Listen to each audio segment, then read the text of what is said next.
Sa buhay natin, dumarating sa punto na wala tayong naiipon. Sa buhay natin, dumarating sa punto na kapos tayo. Hi everyone! Magandang gabi po sa ating lahat. Welcome again to Bernard T. Gabaon TV. Sa gabing ito, pag-uusapan natin ang emergency fund. Kailangan mag-ipon tayo ng emergency fund. Yan ang pag-uusapan natin sa gabing ito. But bago tayo magpatuloy, mga kabayan, sa lahat ng ating mga subscribers at kung bago ka pa lamang na mapadaan dito sa ating YouTube channel, kabayan, don't forget to subscribe with this channel. Always subscribe with this channel dahil dito nagbibigay po ako ng mga vlog na patungkol po sa Slide Financial, patungkol po sa pagtitipid, patungkol po sa pag-iipon, at patungkol po sa mga negosyo at advices at words of God.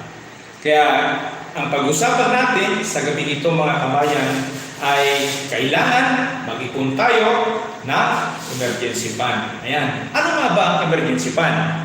Yan. Unang-unang sasagutin natin ano ang emergency fund. Ang emergency fund ay isang pondo na pangangailangan natin kung meron tayong emergency. Tulad halimbawa, una, nawalan ka ng trabaho. Tayong mga OFW, lalong-lalo na tayong mga OFW, kailangan natin ng emergency fund. Kasi kapag na-terminate tayo at hindi tayo nag-iipon ng emergency fund, marahil sablay, mahirap. Ganoon din po sa mga nagtatrabaho diyan sa Pilipinas o kahit saan ka mang panig ng mundo nagtatrabaho, kailangan natin ng emergency fund. So, yun po ang emergency fund ay mga pondo na kinakailangan natin kung tayo ay may mga emergency na pangangailangan. Una, yun na nga, nawalan tayo ng trabaho, kaya isa po yan, kaya kailangan natin ng emergency fund. Minsan, bigla tayong nagkasakit, hindi naman natin masasabi kung kahit na nag-iingat tayo sa ating buhay, kung hindi tayo nakapag-ingat at bigla tayo ng hospital, pag wala tayong pera, wala tayong emergency fund, wala tayong naisuksok, wala tayong madudukot, ay problema yan. Kaya mas may advantage ang may ipon na emergency fund. Yan mga kabayan. At hindi lang yan. Halimbawa, sa aming mag-asawa ay ito, personal experience namin. Binigyan namin ng pera yung anak namin na pumunta sa school at sinipsok niya sa kanyang bulsa, pambayad niya ito ng pangangailangan nila sa graduation fee at bigla itong nahulog at hindi na niya namalaya na wala yung pambayad niya. So, thanks God at thanks sa aking may bahay dahil may emergency fund kami. Napalitan din namin agad yun kinabukasan. Kaya napaka-importante po ang emergency fund. Kaya mga kabayan, ang pag-iipon po ng emergency fund ay napaka-importante. At hindi lang yan, kung mayroon kang problema, na halimbawa, na-disgrasya, may na-disgrasya ng konti, ma-hospital ka, at kung wala kang emergency fund, ay kinakailangan talaga ng emergency fund mo niyan. Kung wala kang mabubunot. So, kinakailangan ng emergency fund. Shoutouts kay Pinoy Tracker. Shoutout po, Bilas. Kay Pinoy Tracker. Mega shoutout sa iyo. At yan nga po sa emergency fund, kung may disgrasya ka, ay malaking problema yan kung wala kang emergency fund. Pero dito sa pag-iipon ng emergency fund, saan tayo magsisimula? Yan ang isang tanong. Nasagot na natin kung ano ang emergency fund at kung anong purpose ng emergency fund. Nasagot na natin. At ang isang sasagutin natin, saan tayo magsisimula? Magkano ba dapat ang emergency fund?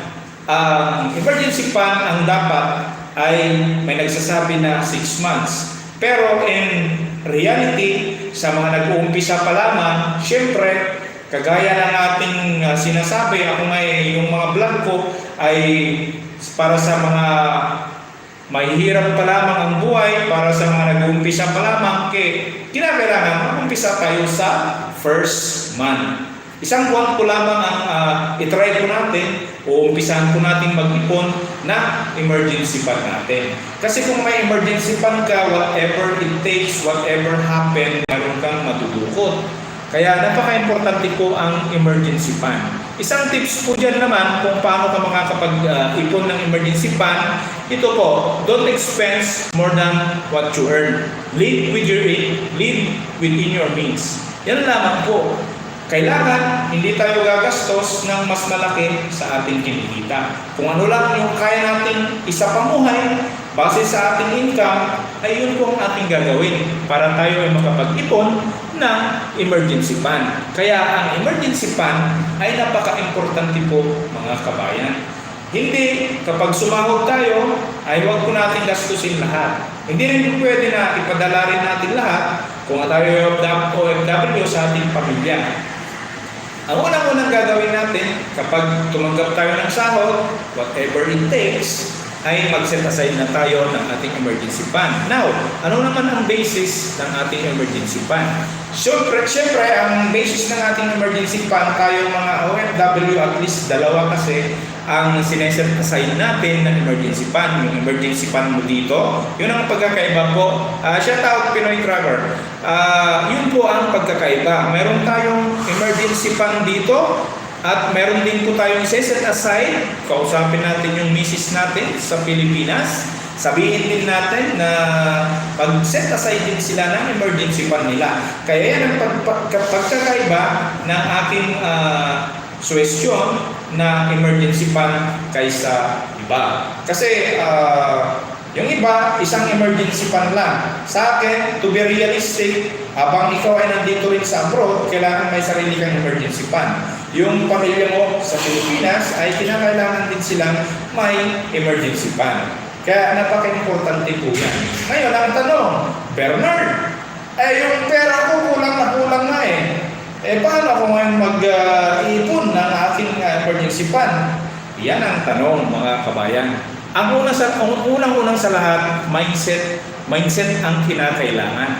At saka yung mindset natin dapat talagang consistent at may focus. Ito kung paano tayo magkakaroon ng emergency fund na wala pa tayong sideline o wala pa tayong hassle.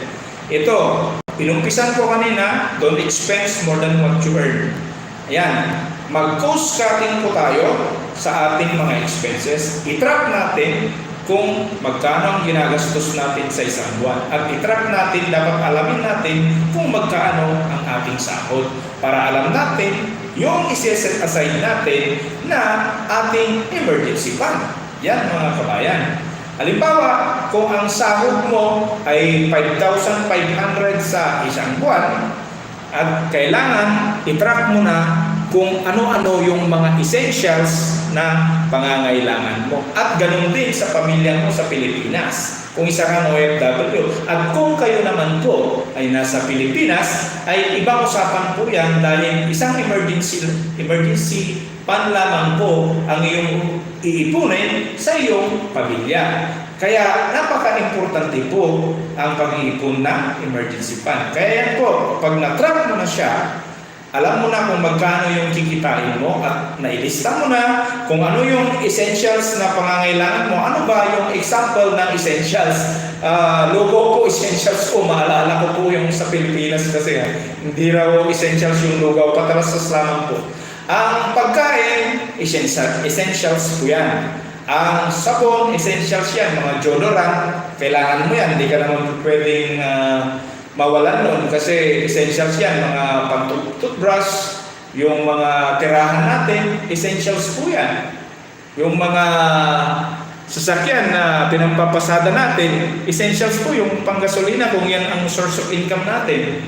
Napaka-essentials po yan. Kaya, kinakailangan, alam natin budgetan yan. Pero dito, sa abroad, sa aming mga OFW, alam namin kung ano yung essentials. Tulad halimbawa, siyempre yung pagkain namin, kung ikaw ay living outside, ay siyempre yung pagkain mo. Hindi kagaya namin dito, na kami naman po ay libre pagkain po kami dito. So balik, ang essentials sa amin na binibili namin, of course, vitamins, ayan po, vitamins, yung mga sabon po namin, Colgate po namin, lahat ng pangangailangan namin sa aming katawan, ayun po ang essentials na binibili namin. Now, yung non-essentials naman, sa non-essentials ay yung madalas na pagkain sa labas, non-essentials yun, at saka yung pagbili ng mga mamahaling pantalon, sapatos, sa ganyang bagay, non-essentials. Pero sa akin, hindi ibig sabihin na hindi ka na bibili nun, kinakailangan lamang po i-alternate natin.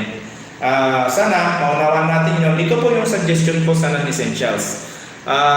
Kung gusto mong bumili ng mga pantalon mo, sapatos, pwede o cellphone na mamahalin, kailangan pag-ipunan mo muna ng paunti-unti bago mo siya bilhin. Huwag yung i-sacrifice mo yung emergency fund mo para mabili mo yun. Yun po pag sa cellphone. Pagka sa t-shirt naman o pantalon, kung kumain ka sa labas ngayon, itong linggo na to, o itong buwan na to galing sa sahod mo, ay huwag ka munang bibili ng iyong mga pangangailangan kung okay pa naman, halimbawa ng mga damit mo. Susunod na lang po, ikaw na bumili. Tapos yung pagkain mo sa labas, kung 4 na beses ka na kumakain sa labas, bawasan mo, gawin mo na lang 2. So, yun po para makaipon po tayo. Wala po tayong sideline pa dito. Kasi para makapag-ipon po kasi tayo ng ating emergency fund ay kinakailangan po natin ng side hustle. Ang side hustle, yung mga sideline po natin. Ano-ano itong mga side hustle? Siyempre, una sa lahat itong vlogging.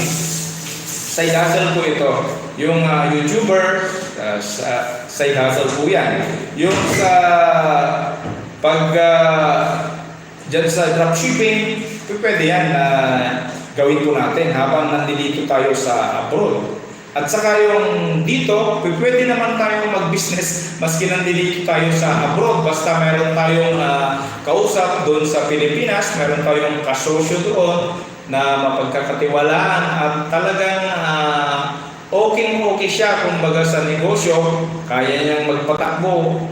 He can work under pressure without the supervision of the supervisor, ay pwede po yan mga kabayan. Isipin natin na habang nandito tayo sa abroad ay isipin natin na parang nasa Pilipinas lang tayo para makapag-command tayo. Hindi yung laging mindset natin, hindi ako makapagnegosyo kasi nandito ko sa abroad. Ay hindi tayo talaga makakapagnegosyo nyo. Marami na pong nagagawa ang internet sa mga communication na nakakapagnegosyo po tayo. Kaya isa yun sa mga side hustle. Kaya kung may dropshipping ka, ayan, pwede po yun. Pwede kang mag-e-commerce, affiliate marketing, pwede po yun na mga side hustle mo o mga sideline mo. Kaya kinakailangan kasi natin ng sideline. So, kung may sideline ka, ay syempre kung may extra pera ka, huwag naman po lahat ay gastusin. Kasi kapag ginastos mo lahat ang iyong pera, doon nga, mababagsak po tayo. Kasi kapag ang nangyayari sa atin ay bumirang effect, yung bumirang effect na sinasabi, umutang ka ngayon, tapos yung inutang mo, babayaran mo next month, tapos wala ka na namang allowance, uutang ka na naman ulit, ay hindi po yun matatapos ang iyong problema sa utang. At lalong hindi ka makakapag-ipon ng emergency fund mo. Dahil ang emergency fund ay napaka-importante. Kasi ang unang binanggit ko since nung nag-start tayo na pinag-usapan ang emergency fund ay first 1 month pa lang yun mga kabayan. So dapat ang target natin ay 6 months. Ako po, ang target ko po, personally, I'm praying to God, although na I've been already started, ay ang gusto ko po, ang ninanais ko po ay 1 year emergency fund. Ayan po, ang ninanais ko po. At least 20% of my salary ang save ko po na bank emergency fund kupo dito at sa aking pamilya. So yan ang aking sineshare sa aking pamilya at nagko-communicate kami na we are trying to do that. Saving for emergency fund is very important po. Hindi pa natin pinag-usapan dito yung calamity fund, which is I'm praying to God naman na huwag na sana dumating pa yung mga calamity na yan. So as para may avoid naman natin yun yung mga sobrang expenses sa ating mga funds. Napaka-importante po kasi ang emergency fund. So mga kabayan, nakita naman po natin sa aking mga binanggit kung ano yung emergency fund at bakit po kailangan natin mag-ipon ng emergency fund ay napaka-importante po. Sana yung essence ng ito ay kailangan po natin gawin para kahit kapag dumating man, halimbawa, first example, termination of our job, na-retrench ka sa iyong trabaho, mayroon kang biglang aksidente, mayroon kang biglang pangangailangan, halimbawa lang sa mga hindi naman inaasahan, bigla kang kinuha na maging ninong ng kasal, kung wala kang pera, alangan naman na mga utang ka pa ng iyong ibibigay sa iyong inaanak sa kasal. Shout out sa lahat po ng nanonood sa aking vlog. Kaya pinag-usapan po natin ng emergency fund. Kaya napaka-importante po yun mga kabayan. So kailangan natin ang emergency fund. So na-instill po sa iyong isipan. Kaya yung mga side hustle na yan ay importante po. Yung sarili naman natin ay huwag din naman nating tipidin. Hindi ibig sabihin na tinitipid natin yung sarili natin. Ang starting point of view na sinabi ko kanina ay don't expense more than what you earn. Pag sinabi natin don't expense more than what you earn, for example, base sa ibang manggagawa, kung ang sahod mo ay 4,500, syempre, kung ang padala mo sa pamilya mo ay nagpapadala ka ng 3,000 reals, ay yung naiwan sa iyo na 1,500, mga ka-OFW at mga kabayan sa Pilipinas at sa ibang parte ng mundo, ay huwag lahat po gagastusin yung 1,500. Dapat kung 400 o 500 ang itabi mo na agad at huwag mo nang isipin na pera mo pa yun. Ganun din dyan sa Pilipinas, yung mga nagtratrabaho. Kung sumasahod ka, kasi sabihin na natin na sa probinsya sumasahod ka ng 12,000 dahil sa buhay sa probinsya naman ay libre naman yung mga tubig na inumin at yung mga gulay-gulay hindi naman binibili, hindi ka naman umuupa, sigurado ay meron ka talagang maiiwan sa pera mo na yan. Huwag ka puro bisyo lahat. Hindi naman masamang magbisyo. Yung tinatawag natin kasi na bisyo, dapat huwag nating isipin na bisyo yan at huwag mong gawin na bisyo. Kung halimbawa, kung ikaw ay isang pamilya, isang ama na may pamilya sa Pilipinas, ay napapagod ka naman sa pagtatrabaho mo dahil physical, ay hindi naman masama na bumili ka ng iyong halimbawa, red horse yung gusto mo, bumili ka ng naayon na sa iyong pangangailangan. At inumin mo lang yan. I know na naiintindihan ko. I am a born again Christian, pero nandito po ako para ibahagi yung katotohanan at intindihin.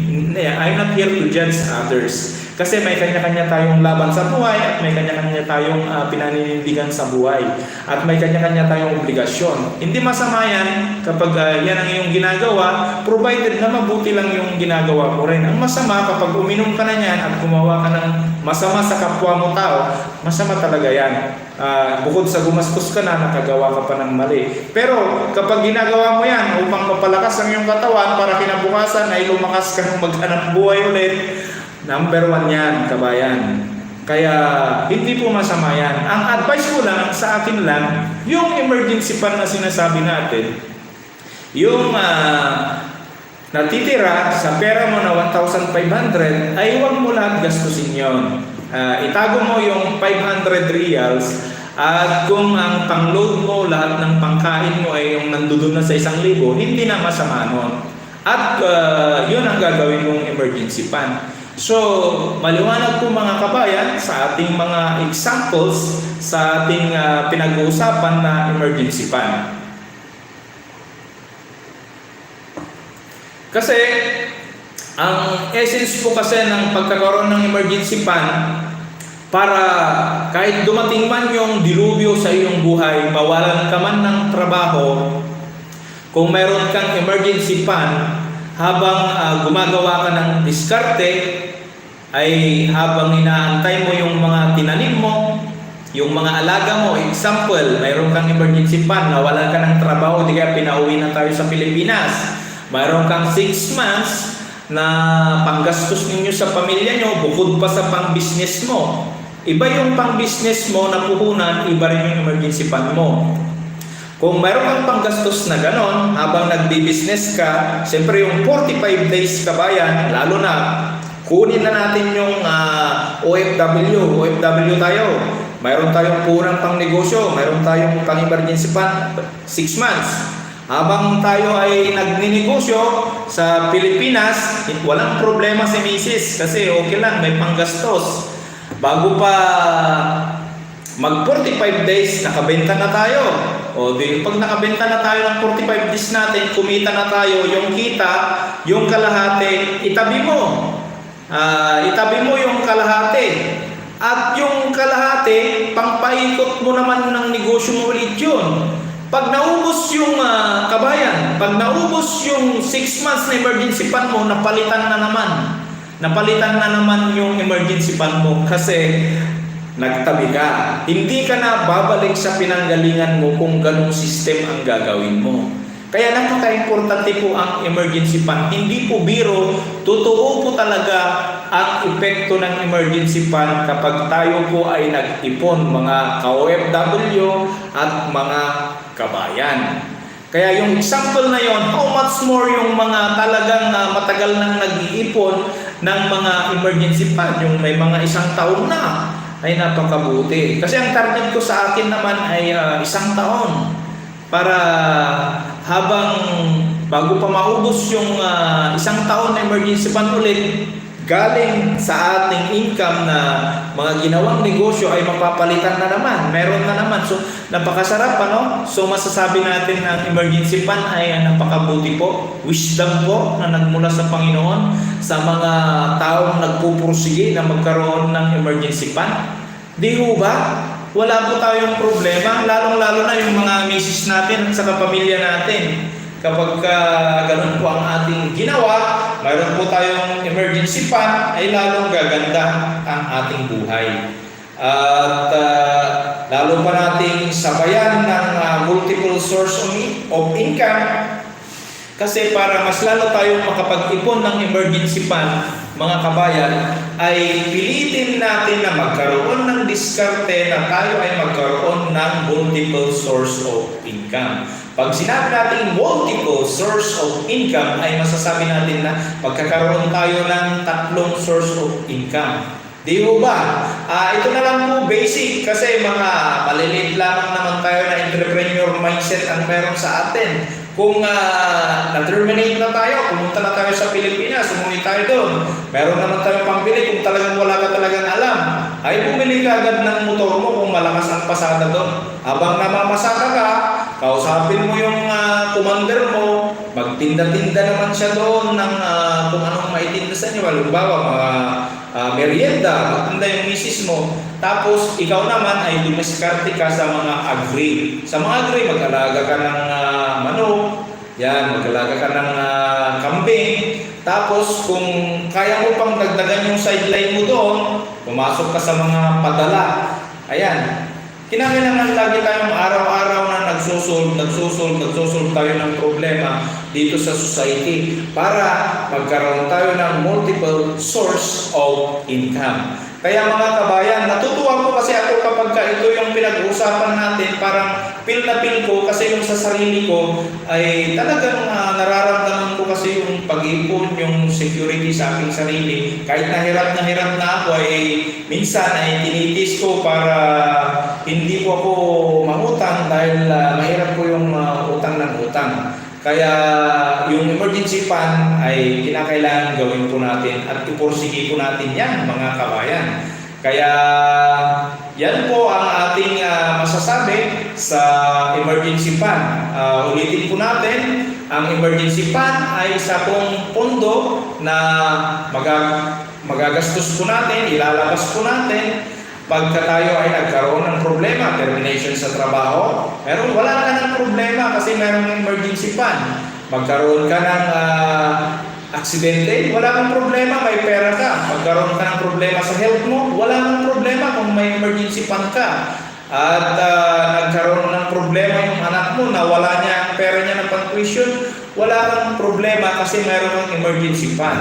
But take note mga kabayan, mas magandang magnegosyo, mag-ipon ka ng pang-negosyo mo at meron ka pang 6 months na emergency fund, cycle na yun. Kabayan yung buhay mo, hindi ka na maghihirap. At pag-aralan mo na, mag-track kung magkano ang iyong income, pag-aralan mo isulat lahat ang essentials at non-essentials. So di kaya needs or wants. Yan ang pag-ibahin mo. Yung wants mo ay alternate mo na lang po yun, kabayan. Hindi sinasabi na hindi ka na bibili ka pa rin, pero i-alternate mo. Tulad halimbawa ngayon, bumili ka ng sapatos, next month, huwag ka namang bumili para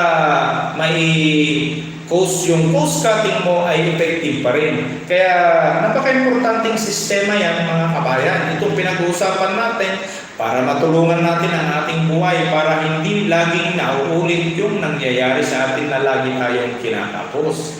Dito, makikita talaga natin kapag bago ka pa lamang gumastos, kapag nililista mo, trinatrack mo, makikita mo. Maraming gumagawa ng mga budgeting system, pero mas maganda na ikaw practically sa iyong sarili, kilalanin mo ang iyong sarili para makapag-set up ka ng sarili mong budgeting. Kung ginagaya mo lamang yung budgeting ng iba, what may be true to you may not be true to others, and what may be true to others may not be true to you.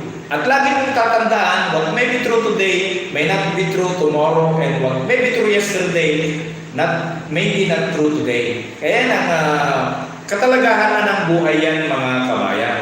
Kaya may nagsasabi, 50% sa needs mo, tapos 20% sa wants mo, tapos 30% sa savings mo, ay nasa sayo na yung kabayan. Para sa akin, kwentahin mo kung magkano yung pangangailangan mo sa isang buwan, pangangailangan ng pamilya mo, at pag nakwenta mo na yon, kung magkano ang pangangailangan ng pamilya mo, yun ang puntuhan mo para sa emergency fund ninyo. Ay target mo, first 1 month. Kasi lahat po naman tayo ay nagsimula sa grade 1. Daycare, kinder hanggang grade 1. Ay shoutout po sa lahat po ng mga sumusubaybay sa ating live. Mega shoutout po sa inyong lahat. Ganun po ang ating gagawin mga kabayan. Ang talakayan na ito ay sobrang nakaka-bless, sobrang maganda po dahil ang essence nito ay makikita natin, parang nararamdaman, nakikita natin ang ating future. Kasi, halimbawa, kung ang trabaho natin dito sa Saudi, balang araw ay madala natin yung ginagawa natin dahil sa pagsisikap natin. Pag sisave natin ng pera, makabili tayo ng sarili nating sasakyan talaga, halimbawa na pangpasada, good na ba yun? Malaking bagay po yun. Yun po ay pagsisimula yun ng ikagaganda ng ating buhay. Lalo na kung mayroon kang emergency fund na sinasabi natin. Kaya napaka-importante na set upin natin yung emergency fund natin, pangangailangan natin habang nandito pa tayo sa Saudi. At kabayan, yung mga nandyan sa Pilipinas, napaka-importante po yan na mag-ipon po tayo ng ating emergency fund para kung dumating man yung mga pagsubok sa ating buhay ay kung mahirapan man tayo ay hindi na kasing hirap ng ating dinadanas kung wala kang talagang emergency fund para hindi ka tatakbo-takbo sa utang. Kasi kung uutang ka at ang masakit nun kapag may interest yung inutang mong pera, mas lalo tayong mababaon. Kaya yan ang ating pinag-uusapan na napaka-importante mga kabayan. So mga kabayan, sana po ang vlog na ito kabayan ay isa puso natin at isa isip natin Lagi po tayong mag-isip kung ano po yung mga dapat natin gawin. Side hustle o mga sideline ay huwag po natin kalilimutan. Kung marunong po tayong magsulat ng mga articles, mahilig po tayo, ay gawin po natin pagkakakitaan yan. Kung mahilig naman po tayo sa mga halimbawa sa mga tools, bumili tayo mga kabayan ng tools. Pag gawin natin sa Pilipinas, ipa-renta natin doon. Side hustle yan, sideline yan. At ito, kung mahilig ka rin sa pag-vlogging, kagaya ko, mag-vlog ka, gawin mo yan na income mo, side hustle mo, para sa ganon ay mayroon kang income at mas madali kang makapag-ipon ng emergency fund. At kung mahilig ka naman sa sales, kahit nandito ka, kung mahilig ka sa buy and sell, pwede kang mag-execute. Isipin mo lang na nandito ka lang sa katabing bayan at tawagan mo lang naman, true naman, communication naman, ay pwede naman tayong magpag-usap na. Ano yung halimbawa? Halimbawa na lang pinaka-basic. Halimbawa, ang mag-buy and sell ka, bibili ka ng isang sasakyan, tapos medyo pagandahin mo, owner, bilhin mo lang yan ng 45,000. Pagandahin mo, pag napaganda mo, ibenta mo yan ng 75,000, mayroon ka ng kita, yung buy and sell na nandito ka. Sabihin mo rin sa iyong pamilya na yung kita mo na 50% of it ay ibangko, itago. Di ho ba? Kahit nandito tayo, makakagawa po tayo ng mga paraan. O di kaya kung mayroon naman nagbebenta dyan ng mga passive income, halimbawa yung mga bangka, kambing na binebenta dyan, pwede mong bilhin yun at ipaalaga mo at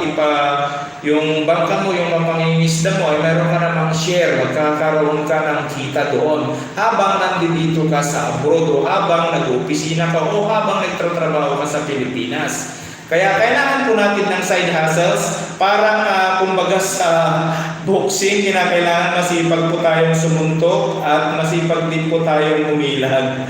At matibay din po tayo sa pagtanggap ng suntok. Ganun po ang buhay, ang katotohanan. Matibay din po tayong tumanggap ng mga suntok. Ano yung ibig sabihin na matibay tumanggap ng mga suntok? Matibay po tayo, malakas po yung loob natin na suungin yung mga risky sa ating trabaho, sa mga risky ng business. Kaya yan po. Yun lamang po ang ating pag-usapan sa gabing ito. Mega shout out sa lahat po ng mga nanood ng vlog na ito.